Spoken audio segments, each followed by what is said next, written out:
Welcome back to the Ruby Tuesday. My name's Ruben and this is my review for Prime Video's new film, Medellin. It's a movie I wasn't sure about, but is it worth your time? Let's talk about it. To save his brother from the hands of narcos in Medellin, Reda gathers a team to raid the kidnappers in Colombia. So written, directed and acted by Frank Gastambide. You might have seen him in Asterix and Obelix's, that's on Netflix, live action film. It's another French film. This is a French film.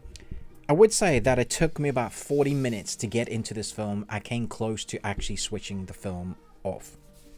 Once I understood what this film is, that was when I was starting to enjoy it.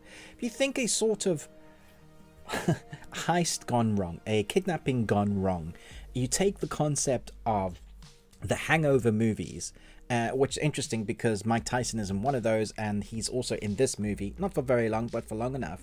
You take that concept and you put it in here and you take a movie that you can't take seriously at all. I think that was my misconception. I knew it was a comedy, but I also thought the film was taking itself somewhat seriously.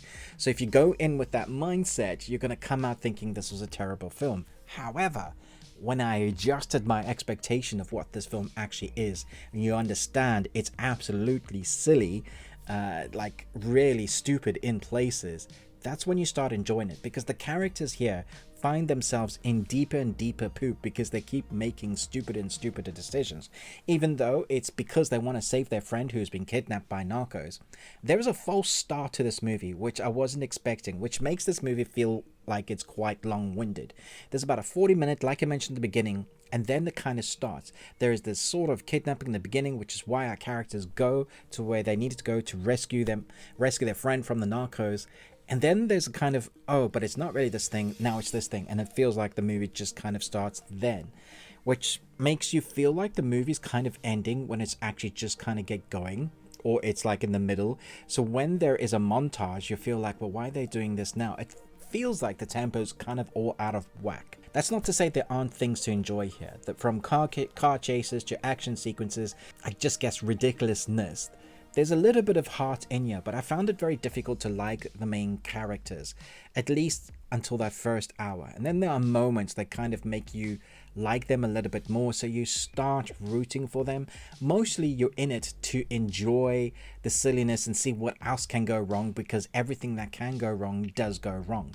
And then you want to know how stupid they're going to be in the next thing, what stupid decision they're going to make next, and how they're going to survive that. There is a sense of believability that you 100% have to put to aside, from cars being able to do what they do, from our characters being suddenly like professional drivers, to surviving things, to luck being on their side constantly in order for the film to progress. That is kind of what this movie is. Action sequences are filmed really well. There's some really great action moments that I was like, that was really well done. There's some crazy moments that I wasn't seeing, and it was great to see Mike Tyson.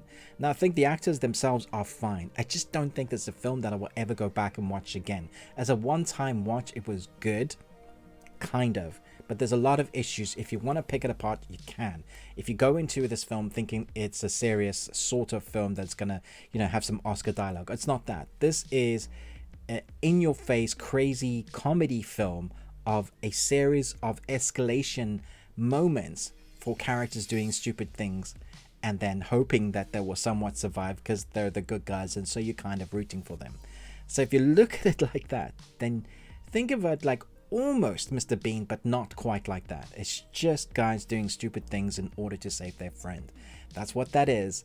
Hangover meets an action comedy movie. That's what this is.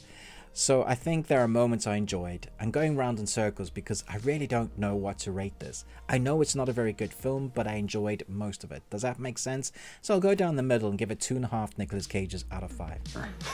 You got one. Congratulations. Thanks so much for watching, but most of all, until next time, remember, live long and Tuesday.